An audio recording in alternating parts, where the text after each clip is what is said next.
Olá, meu nome é Ariadne Mortati, eu sou fonoaudióloga e nós vamos conversar um pouquinho hoje sobre o desenvolvimento de linguagem. Nós temos aqui um quadro que nos mostra que para cada faixa etária é esperado que a criança consiga realizar alguns movimentos, alguns sons, algumas brincadeiras. Esse quadro vem para nos nortear o que é esperado por faixa etária. Então, por exemplo, uma criança com 12 meses, com 1 ano de idade, é esperado que já esteja ou comece a falar algumas palavrinhas como papá, mamã, bó, ou bo, ou quinha, da bonequinha, algumas palavras que são normalmente usadas no dia a dia dela. O que nós precisamos ficar em alerta, que pode indicar um atraso de linguagem, é quando a criança já passou pela faixa etária e, por algum motivo, ela não adquiriu o que era esperado. Então, com 1 ano, ela poderia ou estaria interessada em iniciar essa fala de algumas palavras. Aos 2 anos, é esperado que já esteja começando a formar pequenas frases, como, por exemplo, da água, que é bola, e tem um boom no vocabulário. Aos 3 anos, essa criança já consegue falar frases mais completas, mais complexas, consegue mostrar bastante o que ela quer comunicar. Então, por exemplo, ela não consegue falar todas as palavras corretamente, ainda tem várias trocas, mas a gente consegue entender o que essa criança está querendo nos pedir ou nos informar. Quando essa criança apresenta um atraso de linguagem, ela está seguindo a faixa etária, mas ela está com o comportamento de linguagem um pouquinho atrasado. Então, ela está com 2 anos e agora que ela está iniciando, que ela está aprendendo a falar as primeiras palavras. Então, para isso, a gente precisa realizar um trabalho para auxiliar no desenvolvimento da linguagem, para que ela consiga ir acompanhando a faixa etária em que ela se encontra. Nós temos também um outro quadro que nos mostra sobre o desenvolvimento auditivo. Então, assim como o quadro do desenvolvimento da linguagem, para cada faixa etária, é importante que a criança consiga perceber o som, localizar o som, se assustar com um som mais alto. E por que o desenvolvimento auditivo é importante para o desenvolvimento da linguagem, para o desenvolvimento da fala? Porque se a criança tem alguma dificuldade auditiva ou não tem a percepção auditiva, ela também vai ter essa dificuldade em comunicar, em dizer o que ela sente, porque às vezes, por exemplo, crianças que costumam ter muita infecção de ouvido, muita rinite, sinusite, acabam ficando com a audição mais abafada, e aí com essa audição abafada, ela entende diferente as palavras, ela não percebe os sons, ela começa a se desinteressar pelo ambiente e acaba não querendo mais se comunicar. Não tem necessidade de se comunicar. Então, isso vai atrasando o desenvolvimento da linguagem dela. Porque para a gente se comunicar com o outro, eu preciso querer falar palavras ou apontar o que eu quero.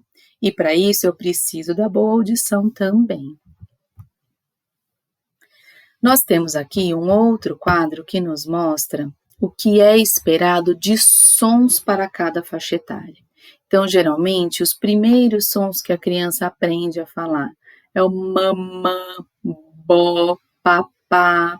E para cada faixa etária, vão tendo os sons que a criança consegue falar. Então, às vezes, pode chegar para a gente pais com a preocupação, meu filho tem 3 anos e eu não consigo entender, ele troca o R da palavra barata, coração, pelo L. Então, ele fala balata, colação. Mas para 3 anos, ok. Essas trocas que ele apresenta não são esperadas por uma criança de 3 anos. Esse som do R fraco, que a gente chama, vai vir lá na frente. Agora, uma criança de 3 anos que está com a troca no B, que não consegue produzir o M, então não consegue falar mamã, papá, que são os bilabiais que nós chamamos. Se essa criança não consegue fazer esse som e chegou para a gente com 3 anos, é importante que a gente comece a trabalhar para estimular para essa criança conseguir produzir o som, senão ela vai seguindo o crescimento dela, ela vai passando as faixas etárias e esse som que era para conseguir lá atrás, pode ser que ela não tenha conseguido por alguma dificuldade, e aí se ninguém ensinar, ela vai continuar sem conseguir produzir. As alterações de fala podem causar angústia na criança e preocupação nos familiares. Então, é importante a gente lembrar que uma criança que não está conseguindo se comunicar, ela pode apresentar comportamentos mais agressivos, ela pode jogar as coisas, ela pode chorar muito, ela pode bater, porque ela está tentando comunicar algo, ela ainda é uma criança com seu sistema emocional bastante maturo, então ela não conseguiu comunicar, ela vai lá e bate, ela vai lá e joga, porque ela está tentando expressar, ela não conseguiu, ela não tem maturidade ainda para saber como ela deve se comportar numa situação dessas, então acaba vindo um comportamento mais agressivo, ou então a criança não conseguiu se comunicar e ela desiste, ela para de tentar, pode ficar sendo uma criança mais quietinha, é muito passiva, a gente entregou, ela aceita, porque ela está querendo alguma coisa, mas ninguém está entendendo, então entregaram isso, tá bom. E aí ela começa a perder totalmente o interesse pela comunicação. E aí vai preocupando. A criança acaba não se sentindo como ela gostaria, não estão se expressando como ela gostaria, e os familiares começam a se preocupar, porque não entendem, porque veem o comportamento da criança. Então é muito importante que a gente busque informação, para que a gente consiga proporcionar um desenvolvimento adequado da linguagem. O que pode causar o atraso na aquisição da linguagem? Então, assim, por que o meu filho já está crescendo, ele está se desenvolvendo, mas ele não consegue desenvolver a linguagem? E linguagem a gente tem que pensar num todo. Às vezes a criança não consegue falar, mas ela consegue apontar, ela consegue mostrar, ela entende ordem simples, por exemplo, pega o sapato, pega a bola, a criança consegue entender. Mas, às vezes, lá atrás, o desenvolvimento de linguagem está tão atrasado que essa criança não consegue perceber muito o ambiente onde ela se encontra. E aí, a gente precisa começar a trabalhar esse interesse pela outra pessoa, pelo que está acontecendo em volta, para que ela tenha vontade de se comunicar e comece a desenvolver a linguagem dela para posteriormente vir a fala. Essas alterações no desenvolvimento de linguagem podem ser causadas por síndromes, podem ser causadas por alguma doença que não permita que a criança se desenvolva, pode ser causada realmente por um atraso, ela tem uma dificuldade em perceber todo este contexto, desenvolver a linguagem dela, pode ser causada por falta de estímulo, então às vezes, é uma criança que não tem nenhuma doença, não tem histórico de internação, não tem casos na família, não tem nada hereditário, tem um bom desenvolvimento auditivo e não está desenvolvendo. Então, às vezes, a gente precisa melhorar o ambiente em que essa criança está inserida para que ela tenha interesse em explorar e desenvolver a linguagem. Outra coisa que também atrapalha bastante o desenvolvimento são os hábitos orais. Hábitos orais é o uso de chupeta, de mamadeira, sucção de dedo. Por quê? Quando a gente usa uma chupeta, uma mamadeira, ou fica com o dedo direto na boca, a gente tem essa face que está mostrando aqui, que a gente chama de face alongada. Então, é uma criança que acaba respirando pela boca E aí, o que acontece quando a gente respira pela boca? Essa estrutura da cavidade oral acaba ficando relaxada, flácida, e isso dificulta com que a criança tenha força para produzir alguns sons, por exemplo, o P. Eu preciso ter força para que os meus lábios se encontrem e produzam esse som. Além disso, quando nós temos uma criança respiradora oral, que fica muito com a boquinha aberta, e quem respira é a boca, acaba que essa respiração oral não leva o oxigênio necessário que o nosso organismo precisa. Então, pode ser uma criança que fique mais desatenta, parece que ela está no mundo da lua, aí ela tem mais dificuldade em perceber o ambiente dela. Crianças com hábitos orais podem ter um comportamento mais infantilizado, porque quem usa chupeta, mamadeira e chupa o dedo? São bebês.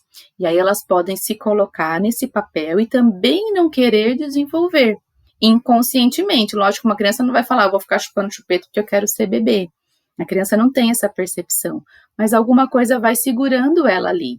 E bebês não precisam falar, não precisam apontar, acaba ficando por questões emocionais. As crianças respiradoras orais também acabam não tendo um sono reparador, elas não conseguem dormir direito. Fica respirando muito pela boca, e aí se mexe muito, porque a garganta fica seca, porque vem aquele ronco que acaba acordando a criança, e aí ela fica bastante cansada durante o dia.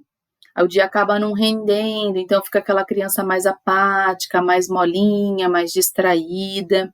Por isso é bastante importante ficarmos atentos ao uso desses hábitos orais. Esses hábitos orais também proporcionam, como a gente está vendo na foto, uma abertura, a gente chama de mordida aberta anterior. E o que essa mordida aberta anterior dificulta? Na hora de morder um alimento, uma criança com uma mordida dessa não consegue, os dentes não se encontram, então ela não corta. Isso vai deixando a musculatura dela um pouco mais flácida. A língua pode ficar relaxada no meio desses dentes, onde tem essa abertura, o que também dificulta na produção e na inteligibilidade de alguns sons. Então, uma criança com uma língua muito flácida, com uma musculatura oral muito flácida, não consegue produzir corretamente, o som sai com distorção. Então, o meu filho fala muito, mas eu não entendo o que ele consegue falar. Uma criança que fica o dia inteiro com uma chupeta ou com o dedo na boca, ela vai conversando com esse hábito oral, com o dedo na boca ou com a chupeta na boca.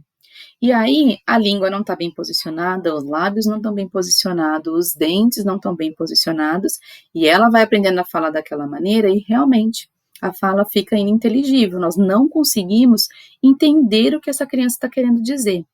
Por isso que fono fica bastante no pé para a gente fazer a retirada desses hábitos orais, para conseguir desenvolver um trabalho legal, tanto emocionalmente, quanto nessa região, porque nós precisamos de uma harmonia dessa região, a gente precisa de uma boa respiração nasal, para oxigenar bem o cérebro, para a gente manter uma atenção na atividade proposta, e também enriquecer o ambiente para a criança conseguir fazer o desenvolvimento ideal da linguagem.